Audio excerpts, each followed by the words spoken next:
Good morning, Warzone kids. Beautiful day on the trail this morning. It's about 30 degrees here in Vermont. A lot of people seen the movie The Matrix. Remember that? I was trying to remember what pill it is that they take to wake up, the blue pill or the red pill. I'm going to call it the blue pill. I like blue more than I like red. In that movie, the Neo is offered a choice. Take the blue pill and wake up. Live your real life in the real cosmos. Or take the red pill. Go back to sleep. Plug into the machine. Be a battery. Boy, that's a powerful metaphor. That's why people still talk about the movie, whatever it is now, 30 years after it come out. I'll tell you why that's on my mind. I'm a volunteer circle keeper for Hidden Water, which is an organization that runs healing circles by and for those affected by child sex abuse. I'm a survivor. And it's something that I see as a circle keeper sitting with my fellow child sex abuse survivors, sharing our experience with each other, that there's a trajectory. I certainly followed it, where you start off in a circle feeling the way you felt your entire life, which is you're the odd one out. Everyone else is living their life, and you're thrashing around and struggling, and they're going smooth. And everything for you is 10 times harder than it is for everyone else. And you're the odd one out because you've been keeping your own psyche a secret from yourself your whole life. Jenga towers all jacked up and rickety, all that. And then many people, myself included, over the course of that, or over somehow or another in your time becoming whole and trying to get your Jenga tower in solid shape, you suddenly is the right word. You suddenly wake up. That's also the right word. You take the blue pill and you have this vision that it's not you that's the odd one out, but it's the rest of the people in your family. For example, I use that as an example for those of us who were caused harm by family members, close family members, parent, sibling. And somehow or another, this is a very, very, very common dynamic. Somehow or another, you become aware that everybody has some kind of inkling, or at least several people in that family have some kind of inkling of what's going on or what was going on. And they don't do nothing about it except turn the other way. And if you turn the other way long enough about stuff that's important enough, pretty soon turning away becomes a full-time job. Novelist Martin Amis said that. Looking the other way becomes a full-time job. And what that means for your heart, for your psyche, for your soul, is that you begin fabricating a dream world to live in which you can maintain this looking the other way. You have to have something to look at when you turn away from reality. So your psyche will make a dream world for you, and you look at that dream world where you had a happy family time, everyone loved each other, everyone fit in, and it was all great. And you'd rather spend your life looking at that dream than living in reality, in which the father, the mother, the sister, the brother, the grandmother, the grandfather, the uncle, the aunt were running amok, causing all kind of harm. And often that wasn't the only thing going on. Often you find out there's a whole subterranean world of stuff going on that no one talks about because they're spending all their time looking at that dream world, looking the other way.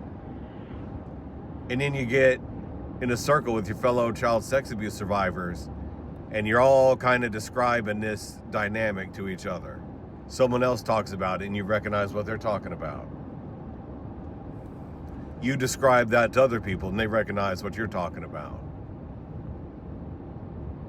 And you can have a real strong feeling that what you've done is you've swallowed that blue pill and you've woken up.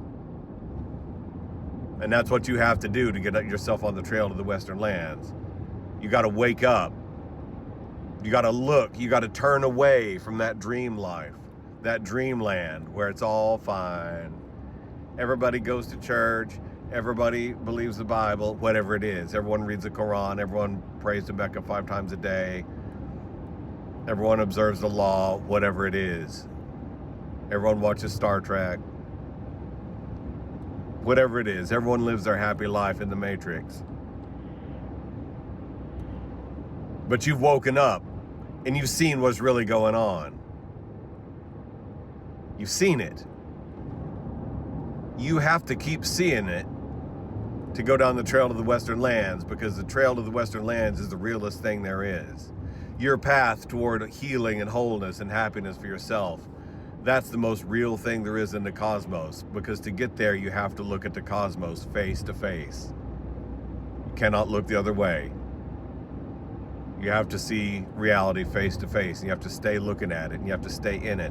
Whatever the reality is for you, whatever the reality is for the cosmos, whatever the reality is, whatever the cosmos is doing, you got to stay in it. You got to swallow that blue pill, and you got to keep it down. No puking it back up. Keep it down. And if you stick with that, and you look at the people around you, what it begins to look like is that those people, many of them, took the red pill, the dreamland pill, the look away pill, the full-time job looking the other way. They prefer the dream world made by their psyches because it's nice and warm. You want to learn Kung Fu in the dreamland? You just learn Kung Fu in the dreamland. You want to be a UFC fighter in the dreamland? Well, you can be a UFC fighter in the dreamland. No sit-ups required. No crunching required. No weight management required. It all just happens by magic. You want a happy family where everything's just so wrapped around you like a warm blanket? It's easy. All you have to do is look at that dreamland. Take that red pill. Go back to sleep. And you'll wake up in hell. A hell of seeing the cosmos and looking the other way.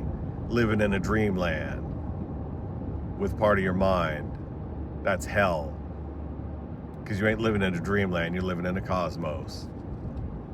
And hell is plugging yourself in to be a battery to help maintain other people's dreamlands, while you yourself, your own psyche, may as well be wrapped up in a blanket under a bridge, sleeping in the cold. Swallow the blue pill, keep it down. Look the cosmos in the face. And you might find out, well, I'll tell you what, I might be sleeping under a bridge wrapped up in a blanket, but at least I'm real. At least I'm really living in a bridge.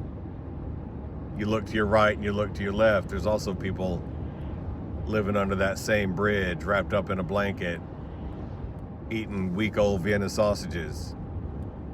But they don't know it. Because they spit up the blue pill and they swallowed that red pill. And they'd rather live in the dream world. Zombies.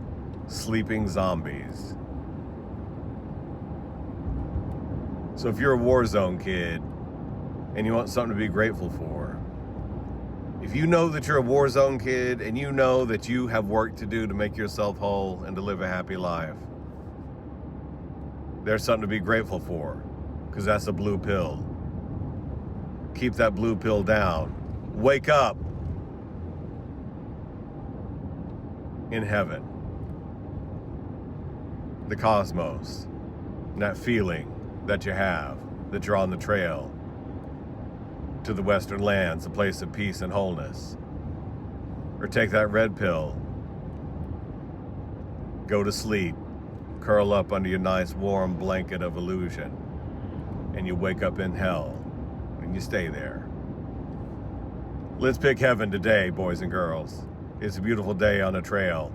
We got a lot of miles to walk today, but they're today's miles, and I know we can get them done before bedtime. Let's walk them together. Daylight's burning, Pilgrim.